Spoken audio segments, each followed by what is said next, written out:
Welcome to the Be Real podcast with Bobby Maximus and Joe Cebula. And today we're going to talk specifically about how you're going to lose weight, lose body fat if you're over 40 years old.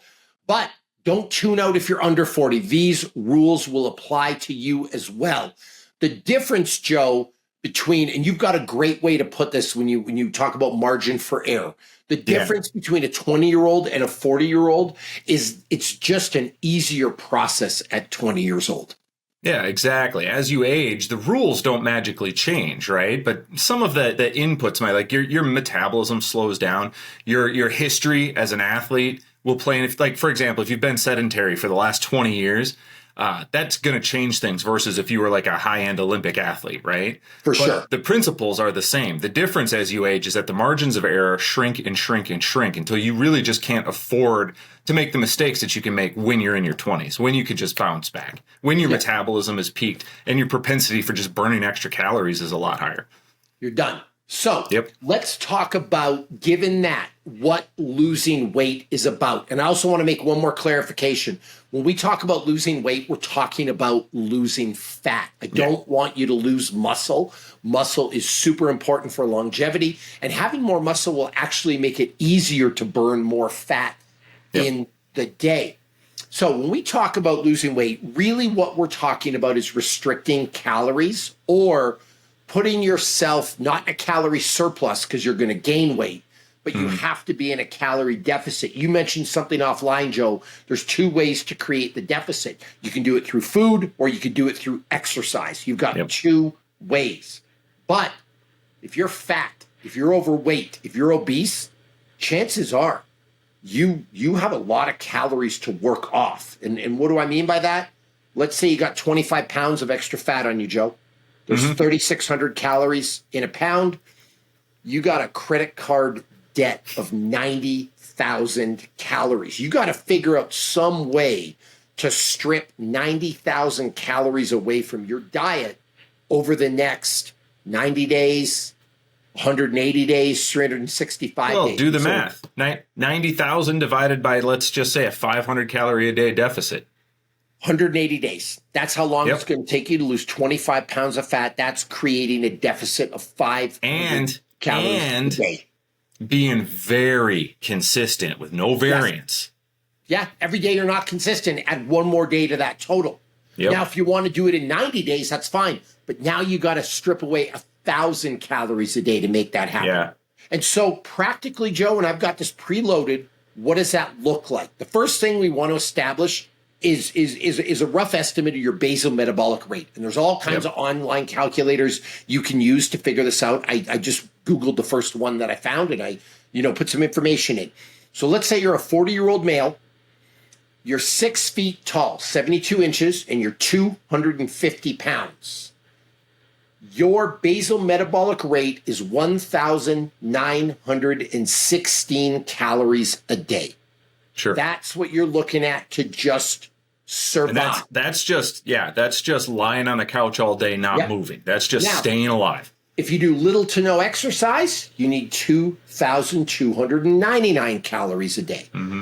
If you do light exercise 1 to 3 times a week, then it jumps up to 2,600 calories a day. And so this can get complicated with all these different measures. And listen, I don't care about the difference between heavy and moderate exercise because these are arbitrary definitions anyway. So I'm just going to stick with the basal metabolic rate number of 1,916 calories a day. Now, let's say, Joe, you're only 200 pounds. Let's see how much that drops. 1,855 calories a day. So it barely dropped at all.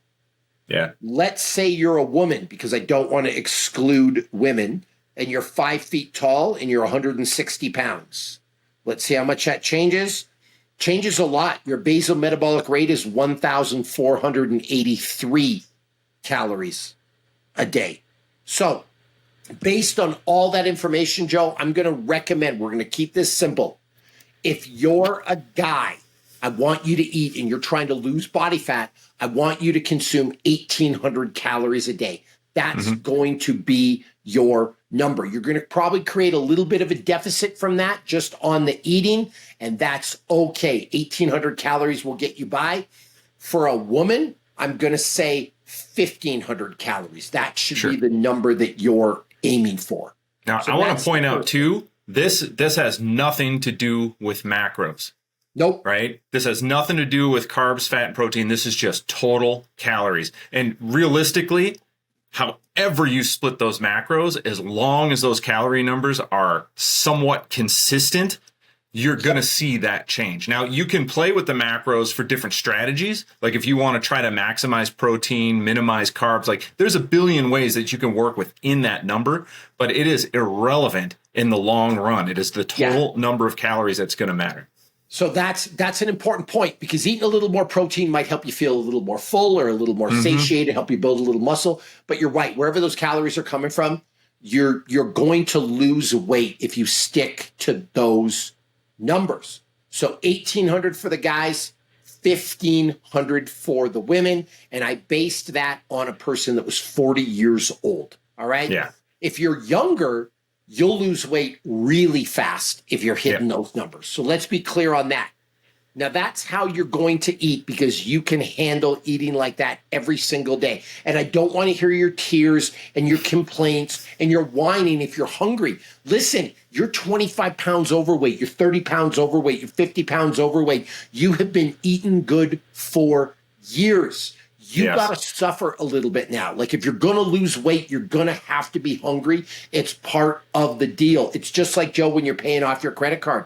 If you're $90,000 in credit card debt, you can't go buy the new shoes if you want to pay off that credit card. You can't go get an expensive car payment. You can't go buy the ribeye steak every night to eat. Like you've got to pay for your lack of discipline in spending. That's just a fact. So learn to deal with it. So the first thing we've got is your food number. Now, and you pump your own numbers in. Pick a calculator, pump your own numbers in if you want to, but it's fine. There's a lot of variance in that. It's just a starting point.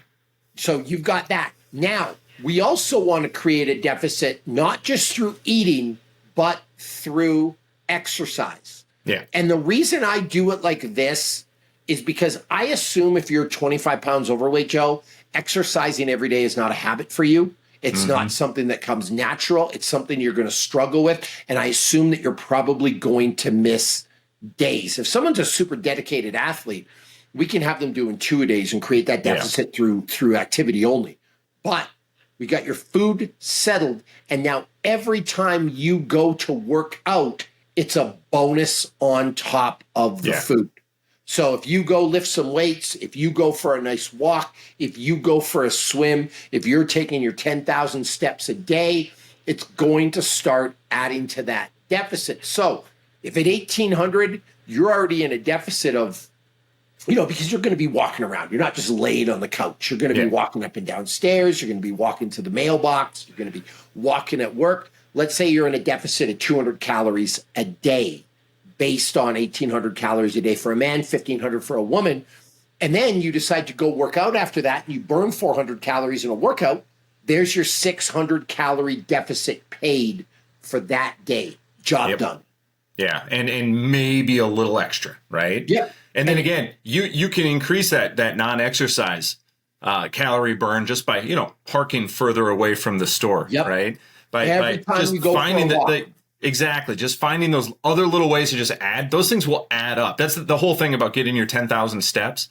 You're just going to burn an extra 100, 150 calories that you wouldn't have normally burned. And how you do it is your business. Like we can do podcast after podcast on the benefits of weight training. We could talk about workout splits. We could talk about the differences between CrossFit, bodybuilding, Pilates, hot yoga. Like we can go down all the rabbit holes on the planet with that. But the reality is I just need you to move more and create a deficit. And however you want to do that, 10,000 steps a day, a 5K walk, a run, some hot yoga, some landscaping, some physical labor. Like I just need you to be as active as possible. And every time you're active, you are paying off more of that credit card debt.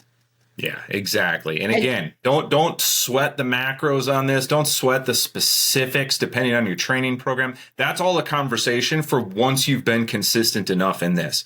2 weeks from now, 4 weeks from now, 6 weeks from now, we can say, oh, you're doing CrossFit. Well, then you may want to adjust your macros to help fuel that. Your bodybuilding, we may want to adjust your macros. Like that comes later. You've got to be able to manage the total number first. And it's a kind of good news because that's a heck of a lot easier than trying to manage everything all the time, all at once. Yeah, we're just going to focus on eating 1,800 calories a day for a man, 1,500 calories a day for a woman. And then every bit of activity that you can get on top of that, you are going to be putting things in the W column or the winning column. Yeah. Now, and you will learn to make better decisions, because if you want to eat, 1,800 calories worth of pizza, that's great. You can do that, but you ain't eating anything else that day. So you better be okay with that.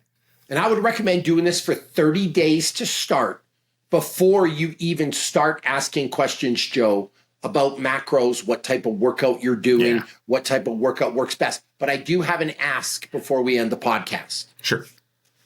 The reason you're fat, the reason you're overweight, the reason you're out of shape is because you haven't paid attention. You think you can wing this. You think you can eyeball this. You cannot. We need real, actual measures. And your brain will play tricks on you. I know people who think they eat 1,800 calories a day and they actually eat 4,000.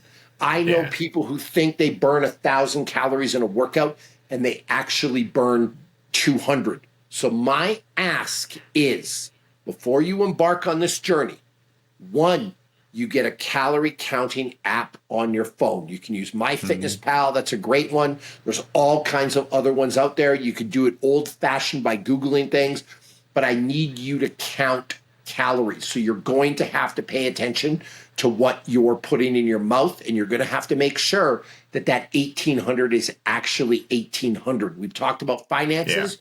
You're budgeting, you're balancing your books. You can't just lose all kinds of money into the wind. Now, on the other side, I want you to wear your Apple Watch. I want you to wear your Fitbit.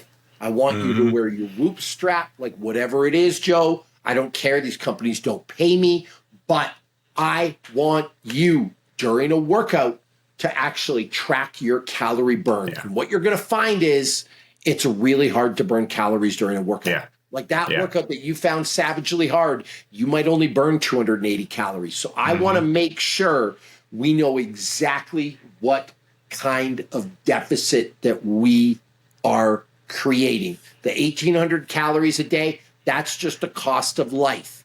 Then you wear your watch and your goal is to just create a 500 calorie deficit a day. If you can do that, you will be successful, I promise you, and you will see the weight start to come off or the body fat start to come off. And again, give it 30 days and then we can start turning dials and making adjustments and talking about more complex stuff. But it's that simple before you can run. And I know we're really simplifying this, Joe, but this is the process. Like if you were to look at all diets, if you were to look at all exercise systems, if you will, if you were to look at weight loss plans, they all follow this consistent underlying principle. You want to make it complicated because this didn't work for you, and you can't look in the mirror and blame yourself for your lack of discipline, your lack of dedication. So there's got to be some superfood you didn't have. There's some secret workout you didn't have. Yeah. It really anything other than admit that you broke. Anything other than to admit that you were somehow at fault. Like, let's just assume from day one that you are. Let's just accept that, and we're going to move forward by taking as much of that out of the equation as we can. And if you can do this for 30 days, if you hold those calories strict and you exercise every day to make that deficit, I promise you, for every single person on this planet, this will work for you. So, get it done. Get it done well, suffer a little bit, and you will be successful. Hey, there is a guarantee on this working, because if it doesn't work, it's because you did something wrong. Well, you were, let's be real. Ate more food than you were supposed to. No, you were on a Thursday night, you were drinking tequila and sucking down pizza and Doritos. I don't know why it's not working. Because you drank 4 liters of soda yesterday for breakfast. But anyway, I'm out, Joe. That's how you're going to lose weight.